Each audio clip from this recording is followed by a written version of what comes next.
Meditate करते हुए आप अगर पास्ट लाइफ देख रहे हो तो उसका भी कोई प्रोसेस आपने कहीं से सीखा है या फिर वो आपको खुद से जब आपको दीक्षा मिलती है, जब आपको गुरु एक्चुअली जनरली चैनल कर देते हैं या आपके रास्ते खोल देते हैं, आपकी दृष्टि खोली जाती है एक्चुअली गुरु के थ्रू, थर्ड आई जिसको हम बोलते हैं, तो आप जहाँ अपनी बहुत सारी लाइफ देख सकते हो, खाली एक दो कुछ नहीं, जितनी भी पास्ट लाइफ है।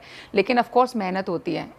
अगर आप सोचो मैं 5 मिनट के लिए आंख बंद कर लूँ, 5 मिनट के लिए मेडिटेशन करी और मुझे पास्ट लाइफ दिख जाएगी, ऐसा नहीं होता।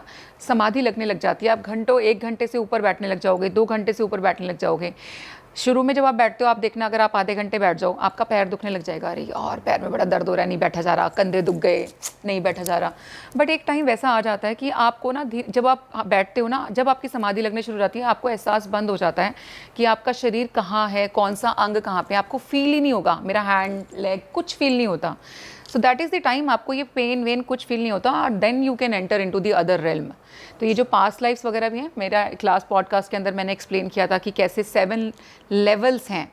आप जिस धरती पे बैठते हो वो 3rd लेवल है एक तरीके से, जैसे फ्लोर्स होते हैं ना, हमारी धरती से नीचे भी 2 फ्लोर हैं, पाताल लोक है, उसके नीचे जाएंगे तो नर्क लोक है, आपका धरती लोक यानी कि भूलोक जिसको हम बोलते हैं 3rd लेवल है, 4था लेवल स्पिरिट वर्ल्ड है, 5वां लेवल पे असेंडेंट मास्टर्स हमारे इंद्र देवता भगवान वगैरह बोलते हैं, हेवन जिसको वो है, 6ठा लॉ ऑफ कर्मा को दिया गया है जहाँ पे आपके मेरे कर्मों का हिसाब है, और 7वां इज जस्ट लाइट, सिर्फ सुप्रीम पावर जिसका कोई आकार कुछ पॉसिबल नहीं है, जस्ट लाइट जो सारी चीज़ को रूल करता है।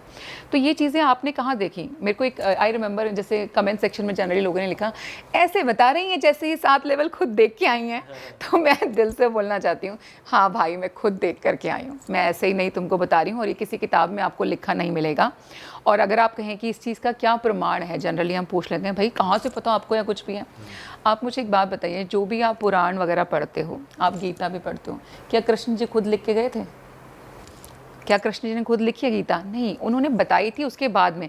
शिव जी ने जो मंत्र कहे, शिव जी ने जब तांडव किया था तो 7000 करोड़ ये मंत्र उत्पन्न हो गए थे। लेकिन क्या ये 7000 करोड़ मंत्र शिव जी ने लिख के गए थे? नहीं। ऋषियों ने जब मेडिटेट करना शुरू किया उस टाइमिंग पे, तो उनको ये सारी चीज़ें भगवानों ने कथा के रूप में सुनाई, और उन्होंने इसको जो है ग्रंथों के रूप में लिख दिया, जिनको आज हम पढ़ रहे हैं। क्या मतलब आप मुझे प्रूफ कर सकते हो कि वो ऋषि ने सही लिखा है या उस ऋषि को सही सुनाई दिया था? नहीं कर सकते ना आप। ये तो उसी को सुनाई दिया था, जो उन्होंने देखा वो उन्होंने किताब पे उतार दिया, उसको हम आज पढ़ करके ग्रंथ की बात करें और आगे इनकी बात करते हैं।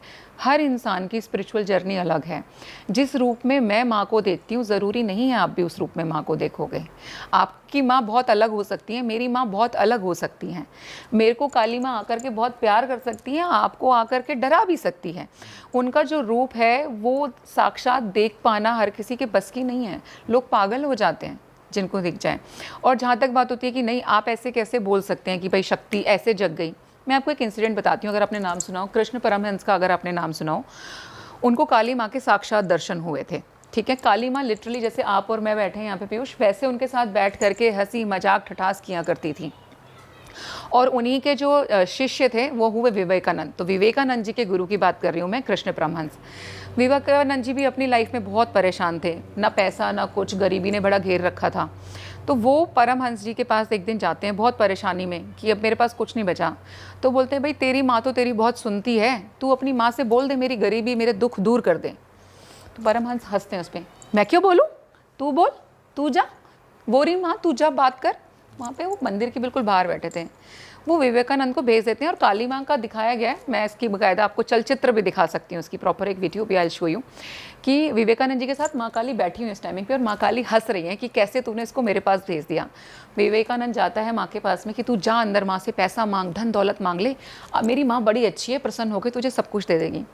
विवेकानंद जी अंदर जाते हैं और काली माँ के सामने हाथ जोड़ के बोलते हैं, हे माँ मुझे विरक्ति दो, मुझे ज्ञान दो, मुझे डिटैचमेंट दो। और ये बोल करके फिर वो हाथ ऐसे खोलते हैं और माँ की तरफ देखते कि मैं क्या मांग रहा हूँ, मैं तो पैसे मांगने आया था।